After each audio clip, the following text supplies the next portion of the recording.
Recently വൈറലായ ഒരു north Indian style മാങ്ങാ ചട്നി ഉണ്ട്. ഇന്ന് നമ്മൾ അതാണ് ഉണ്ടാക്കാൻ പോകുന്നത്. എൻ്റെതായിട്ടുള്ള ചെറിയ ചെറിയ ട്വിസ്റ്റുകളോടുകൂടി. നോർത്ത് ഇന്ത്യൻ ആണെന്ന് പറഞ്ഞ് ആരും ഇത് ഉണ്ടാക്കാതിരിക്കരുതേ. നമ്മുടെ അടുക്കളയിലുള്ള ഇൻഗ്രീഡിയൻസ് മാത്രമേ ഉള്ളൂ. നമസ്തേ, ഞാൻ ധന്യ, ഇത് വെജ് കേരള. എല്ലാ പുതിയ സബ്സ്ക്രൈബേഴ്സിനും വെൽക്കം. ഇനി ആരെങ്കിലും സബ്സ്ക്രൈബ് ചെയ്യാൻ വിട്ടുപോയിട്ടുണ്ടെങ്കിൽ സബ്സ്ക്രൈബ് ബട്ടണും കൂടെ ആ ബെൽ ബട്ടണും ഒന്ന് അമർത്തിക്കോളൂ. എന്നാലേ ഞാൻ വീഡിയോസ് അപ്ലോഡ് ചെയ്യുമ്പോൾ നിങ്ങൾക്ക് നോട്ടിഫിക്കേഷൻ കിട്ടുള്ളൂ. ഈ ഒരു റെസിപ്പിക്ക് വേണ്ടി ഞാൻ എടുത്തിട്ടുള്ളത് 2 ചെറിയ പച്ചമാങ്ങയുടെ 2 വശങ്ങളാണ് കേട്ടോ. അതായത് 4 കഷ്ണങ്ങൾ നമുക്ക് കിട്ടും. ആ മാങ്ങയ്ക്ക് ആ മഞ്ഞ കളർ ഉണ്ടെന്നേ ഉള്ളൂ. നല്ല പുളിപ്പാണ് കേട്ടോ. പുളിപ്പുള്ള മാങ്ങയാണ് ഇത് ഈ ഒരു റെസിപ്പിക്ക് വേണ്ടി എടുക്കേണ്ടത്. തോല് കളയണ്ട കേട്ടോ. 2 സൈഡ് എടുത്താൽ മാത്രം മതി. അതുപോലെ തന്നെ 3 മീഡിയം സൈസിലുള്ള പഴുത്ത തക്കാളി എടുത്തിട്ടുണ്ട്. അത് പകുതിയായിട്ട് എല്ലാം കട്ട് ചെയ്തിട്ടുണ്ട്. അതിൻ്റെ കണ്ണും റിമൂവ് ചെയ്തിട്ടുണ്ട്. ഇനി നമുക്ക് പ്രിപ്പറേഷൻ തുടങ്ങാം. ഒരു പാൻ മീഡിയം ഫ്ലെയിമിൽ വെക്കുക. അതിലേക്ക് 1 ടേബിൾ സ്പൂൺ വെജിറ്റബിൾ ഓയിൽ ഒഴിച്ചു കൊടുക്കാം. ഇവിടെ നെയ്യോ ബട്ടറോ പോലെയുള്ള ആനിമൽ ഫാറ്റ് സ്ട്രിക്ട്ലി നോ ആണ് കേട്ടോ. കാരണം അത് യൂസ് ചെയ്ത് കഴിഞ്ഞാൽ ഈ ചട്നിയുടെ ടേസ്റ്റ് പാടെ മാറും. ഞാനിവിടെ കോക്കനട്ട് ഓയിലാണ് യൂസ് ചെയ്തിട്ടുള്ളത്. എണ്ണ ചൂടാകുമ്പോൾ അതിലേക്ക് നമ്മൾ മുറിച്ചു വെച്ച മാങ്ങ തോലിൻ്റെ വശം മുകളിലേക്ക് വരുന്ന വിധത്തിൽ കമിഴ്ത്തി വെച്ചു കൊടുക്കാം. അതേപോലെ തന്നെ തക്കാളിയും തോലിൻ്റെ വശം മുകളിലേക്ക് വരുന്ന വിധത്തിൽ കമിഴ്ത്തി വെച്ചു കൊടുക്കാം. അതിൻ്റെ കൂടെ തന്നെ ഒരു 3-4 പച്ചമുളക് ചേർത്ത് കൊടുക്കാം. എരിവുള്ളതാണ് ഞാൻ എടുത്തിട്ടുള്ളത്. കട്ട് ചെയ്യൊന്നും വേണ്ട, അതേപോലെ തന്നെ ചേർത്താൽ മതി. ഒരു 8-10 അല്ലി വെളുത്തുള്ളി ചേർത്ത് കൊടുക്കാം. സ്കിന്ന് റിമൂവ് ചെയ്തിട്ട് ചേർത്ത് കൊടുക്കണേ. ഒരു 1/2 ടീസ്പൂൺ മുതൽ 1/4 ടീസ്പൂൺ വരെ ജീരകം, നല്ല ജീരകം ചേർത്ത് കൊടുക്കാം. ഈ സമയത്ത് ചേർത്ത് കൊടുക്കുന്നത് കൊണ്ട് ജീരകം ഒന്ന് വെന്ത് കിട്ടും. ഇനി ലോ ഫ്ലെയിമിൽ അടച്ചു വെച്ച് ഒരു 5 മുതൽ 6 മിനിറ്റ് വരെ വേവിക്കാം. 5 മിനിറ്റിന് ശേഷം അടപ്പ് തുറന്ന് നമ്മൾ കമിഴ്ത്തി വെച്ചിരിക്കുന്ന തക്കാളിയും മാങ്ങയും ഒക്കെ നേരെ ഫ്ലിപ്പ് ചെയ്ത് കൊടുക്കാം, തിരിച്ചിട്ട് കൊടുക്കാം.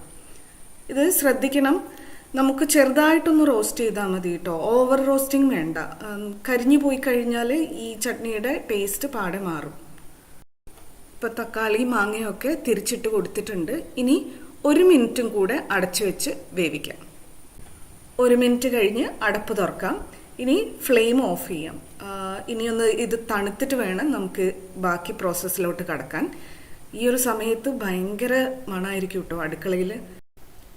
ഇപ്പോൾ ഇതൊന്ന് കൂൾ ഡൗൺ ആയിട്ടുണ്ട്. നമുക്ക് തക്കാളിയുടെ സ്കിന്ന് കളയാം. അതുമാത്രമല്ല മാങ്ങയുടെ ഉള്ളിലത്തെ പൾപ്പ്, തോലിൻ്റെ ഉള്ളിൽ നിന്ന് നമുക്കൊരു സ്പൂൺ വെച്ച് ഈസി ആയിട്ട് സ്കൂപ്പ് ചെയ്തെടുക്കാം. തോല് വേണ്ട, അത് നമുക്ക് ഡിസ്കാർഡ് ചെയ്യാം. പാനിലുള്ള റോസ്റ്റഡ് ആയിട്ടുള്ള ബാക്കി ഇൻഗ്രീഡിയൻസും കൂടെ ഇതിൻ്റെ കൂടെ തന്നെ ചേർത്ത് കൊടുക്കാം. ഇനി അടുത്ത ഇൻഗ്രീഡിയൻറ്റ് എൻ്റെ ഒരു പരീക്ഷണമായിരുന്നു കേട്ടോ. പഴുത്ത മാങ്ങയുടെ ഒരു സൈഡ്, ഒരു 4-5 കഷ്ണം ഇതിൻ്റെ കൂടെ ചേർത്ത് കൊടുക്കാം.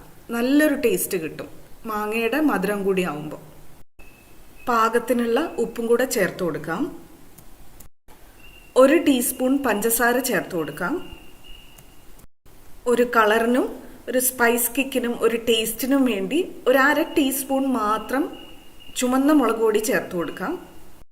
ഈ റെസിപ്പിയിൽ സാധാരണ ഒരു ഫ്ലേവറിങ്ങിന് വേണ്ടി മല്ലിയില ചേർത്ത് കൊടുക്കാറുണ്ട്. പക്ഷെ ഞാൻ മല്ലിയിലയ്ക്ക് പകരം പുതിനയില ചേർത്തപ്പോൾ മാങ്ങയുടെ ടേസ്റ്റിന് കൂടെ അത് നന്നായിട്ട് ചേരുന്നതായിട്ട് തോന്നി. അപ്പോൾ ഒരു ചെറിയ പിടി പുതിനയിലയും കൂടെ ചേർക്കുന്നുണ്ട്. എല്ലാ ഇൻഗ്രീഡിയൻസും കൂടെ മിക്സിയിലേക്ക് കൊടുത്തിട്ട് ഒരു 2 പൾസ് കൊടുക്കാം. ഇതുപോലെ ഒരു തരിതരിപ്പായിട്ടുള്ള മിക്സ് ആയിട്ടാണ് നമുക്ക് വേണ്ടത്. സ്മൂത്ത് ആക്കാറില്ല ഈ ചട്നി. കഴിഞ്ഞിട്ടില്ല കേട്ടോ.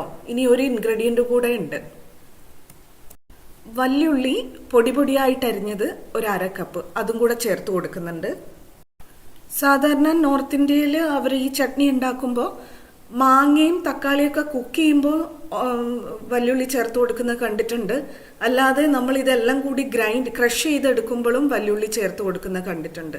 പക്ഷെ ഉള്ളിയുടെ തനതായ ടേസ്റ്റ് അതേപടി അതേ ക്രഞ്ചോട് കൂടി കിട്ടാൻ ഈ സമയത്ത് ഉള്ളി ചേർത്ത് കൊടുക്കുന്നത് കൊണ്ട് സഹായിക്കും. ഇങ്ങനെയാണ് എനിക്കൊരു ടേസ്റ്റ് തോന്നിയിട്ടുള്ളത്.